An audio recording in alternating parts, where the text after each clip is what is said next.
Sister brother bracelet అందరూ ఎలా ఉన్నారు? బాగున్నారా?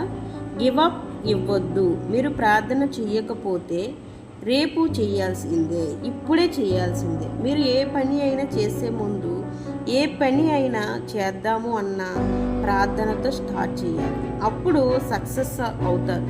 ప్రార్థన చాలా చాలా ఇంపార్టెంట్. మీరు ప్రార్థనను ప్రేమించకపోతే, ఆ ప్రార్థనను ఇష్టంతో చేయకపోతే, ఫస్ట్ మొదట ప్రార్థనతో స్టార్ట్ చేయకపోతే ఆగిపోతారు. మీరు చేసే పని మీకు ఎప్పుడు పెయిన్ఫుల్గా అనిపిస్తుంది? ప్రార్థన మీలో లేనప్పుడు. మనం ఏ పని తలపెట్టినా ప్రార్థన లేకపోతే ఎన్ని ప్రాబ్లమ్స్ వచ్చినా మీరు అబ్జర్వ్ చేయండి, ప్రార్థనతో ప్రారంభిస్తే పెయిన్ఫుల్ అనేది ఉండదు.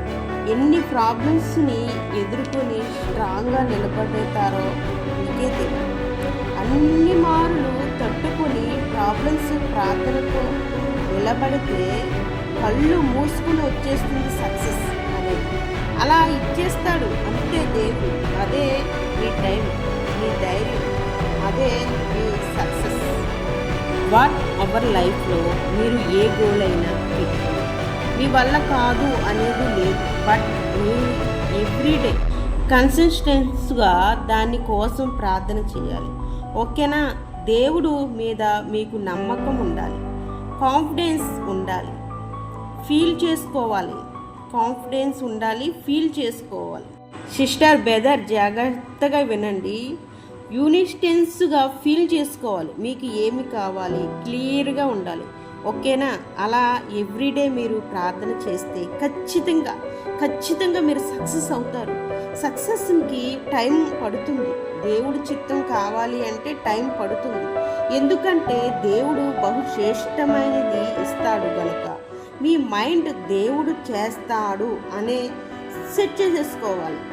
టైం పట్టిద్ది. సక్సెస్ ఒక రోజులో రాదు, 1 మంత్లో రాదు.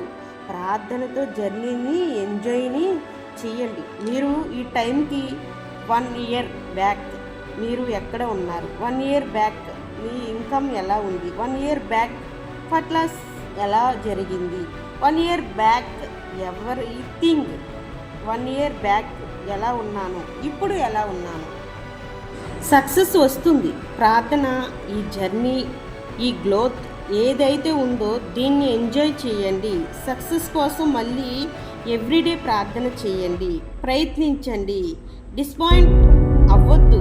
మీరు అనుకున్నది జరగలేదు అని దేవుడు నాకు ఎట్టి పరిస్థితిలో ఏదైనా ఇస్తాడు అని కార్యం చేస్తాడు.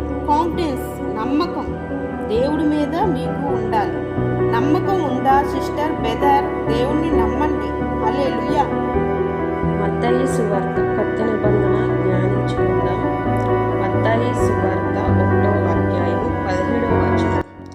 ఇట్లు అబ్రహాము మొదలుకొని దావీదు వరకు తరములన్నీయు 14 తరములు దావీదు మొదలుకొని యూదులు బబులోనుకు కొనిపోబడిన కాలము వరకు 14 తరములు బబులోనుకు కొనియాడబడిన మొదలుకొని క్రీస్తు వరకు 14 తరములు.